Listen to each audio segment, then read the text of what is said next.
ലോകത്തെ എല്ലാ മാറ്റം നമ്മളിപ്പോൾ സിനിമാ ഗാനത്തിൽ അല്ലെങ്കിൽ ഗാനശാഖയിൽ മാത്രമല്ലല്ലോ മാറ്റം. നമ്മൾ കാളവണ്ടിയിൽ പണ്ട് സഞ്ചരിച്ചിരുന്നു, ഇപ്പം നമ്മൾ അപ്പം വാഹന മേഖലയിൽ ആ മാറ്റം വന്നു. ലോകത്തുള്ള എല്ലാ കാര്യത്തിലും മാറ്റം വന്നതിൻ്റെ കൂട്ടത്തിലാണ് ഈ കവിതയിലും സാഹിത്യത്തിലും എഴുത്തിലും ഈ സംഗീതത്തിലൊക്കെ മാറ്റം വന്നത്. ആ ട്രെൻഡ് നല്ലതാണ്, പോസിറ്റീവാണ്. ഒരു റാപ്പ് പാട്ട് എഴുതാൻ പറഞ്ഞാൽ മുരുകൻ കാട്ടാക്കടയ്ക്ക് തീർച്ചയായിട്ടും എഴുതും ആവശ്യം വന്നാൽ എഴുതും തീർച്ചയായിട്ടും എഴുതും.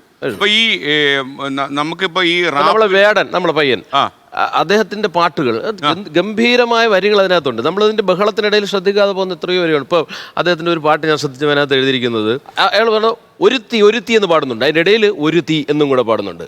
ഒരുത്തി എന്ന് പാടിയിട്ട് ഒരു തീ എന്നുകൂടെ എഴുതണമെങ്കിൽ അത്ര ചെറിയ ആളുകൾക്ക് പറ്റില്ല. ഞാൻ പറയുന്ന പുതിയ കുഞ്ഞുങ്ങൾ വളരെ ഗംഭീരമായി അടയാളപ്പെടുത്തുന്ന ഒരു കാലം തന്നെയാണ് ഇത്.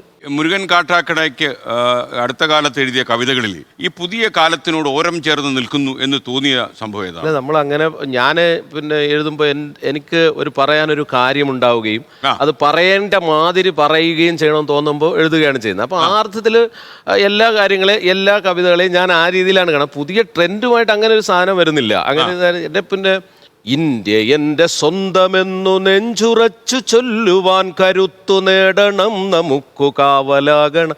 അതൊരു ആവശ്യം വന്നപ്പോൾ ഇന്ത്യ എൻ്റെ സ്വന്തമെന്ന് നെഞ്ചുറച്ചു ചൊല്ലുവാൻ കരുത്തു നേടണം നമുക്ക് കാവലാകണമെന്ന് ആക്കി കൊടുത്തിട്ടുണ്ട്. ഞാൻ പറഞ്ഞ ആ ട്രെൻഡിനനുസരിച്ച് നമ്മുടെ വരികളെ മാറ്റാൻ കഴിയുന്ന ഒരു പരിതസ്ഥിതി ഇപ്പം നിലനിൽക്കുന്നുണ്ട് എന്നുള്ളതാണ്. ഓക്കെ, രഞ്ജിനി പിന്നെ പണ്ടേ തന്നെ ഈ പുതിയ ട്രെൻഡിൽ ജീവിക്കാൻ ശ്രമിച്ച ഒരാളാണ് അല്ലേ? എനിക്ക് തോന്നുന്നു ഈ സംഗീതം ഇന്റർനാഷണലി നമ്മുടെ മലയാള സംഗീതം പോകാനും യൂട്യൂബൊക്കെ ഒരുപാട് ഉപകരിച്ചിട്ടുണ്ട്, സോഷ്യൽ മീഡിയ പ്രത്യേകിച്ചും. കാര്യം ഇപ്പം നമ്മൾ സാധനം ഇട്ട് കഴിഞ്ഞാൽ അതങ്ങ് ഐസ്രാക്കോണം വരെ പോകുന്നുള്ള ഒരു അവസ്ഥയുണ്ട് ഇപ്പം. ഈ ഒരു കാര്യം വരാൻ വേണ്ടിയിട്ട് കുറെ കാലം കാത്തു നിന്ന ഒരാളാണ്. എല്ലാവർക്കും ഒരു മ്യൂസിഷ്യൻ അവരുടെ മനസ്സിലുണ്ടാവുന്ന ഒരു സൗണ്ടിങ് ഉണ്ടാവും. എൻ്റെ പാട്ടുകൾ എനിക്ക് ഇനി ഇങ്ങനത്തെ പാട്ടുകൾ ചെയ്യണം, എനിക്ക് സ്വന്തമായിട്ട് പാട്ടുകൾ ചെയ്യണം, അതിന് ഇങ്ങനത്തെ സൗണ്ടിങ് വേണമെന്ന്. അതിന് വേണ്ടിയിട്ടാണ് എല്ലാവരും ശരിക്കും പറഞ്ഞാൽ ബാൻഡ് എടുത്തിരിക്കുന്നത്. പിന്നെ അതിപ്പോൾ ഒരു ട്രെൻഡായി എല്ലാവരും ബാൻഡ് കൊണ്ട് നടക്കുന്നത്. എൻ്റെ ബേസിക്കലി എൻ്റെ ഒരു ആഗ്രഹം എന്ന് പറയുന്നത് ബാൻഡിലൂടെ എൻ്റെ സ്വന്തം മ്യൂസിക് പുറത്തേക്ക് കൊണ്ടുവരണം, എനിക്കതൊന്ന് പബ്ലിഷ് ചെയ്യണമെന്ന് മാത്രമേ ഉള്ളൂ.